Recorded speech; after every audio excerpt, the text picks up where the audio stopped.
Hello, आज काय special या यूट्यूब चॅनलमध्ये आपल्या सर्वांचं स्वागत आहे. तर आज बनवणार आहे सुकटाची चटणी. सुकटाची चटणी ही खायला खूप छान लागते आणि बनवायलाही खूप सोपी आहे आणि पटकन होते. गडबडीच्या टायमामध्ये पटकन सुकट घेऊन आपण ही चटणी बनवून खाऊ शकतो. तर यासाठी मी सुकट घेतलेलं आहे, त्याला निवडून पाकडून घेतलं आहे. त्यानंतर तव्यावर त्याला चांगलं थोडंसं लालसर येईपर्यंत भाजून घेतलेलं आहे आणि थोडंसं पाण्यामध्ये 3 ते 4 मिनटं भिजत ठेवलेले आहे. चटणीसाठी आता आपण मसाला काढणार आहे. त्यामध्ये मिरची, लसूण, कोथिंबीर हे टाकून घेणार आहोत. त्याच्यानंतर कांदा कट करून घेतलेले आहे, 2 मोठे कांदे. आता तव्यावर कांदा टाकून चांगला परतून घ्यायचा आहे व्यवस्थितपणे.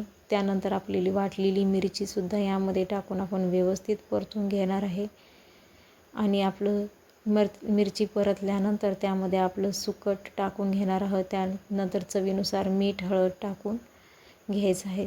सुकट चांगलं मिक्स करून घ्यायचं आहे आणि 4 ते 5 मिनटं शिजू द्यायचे आहे.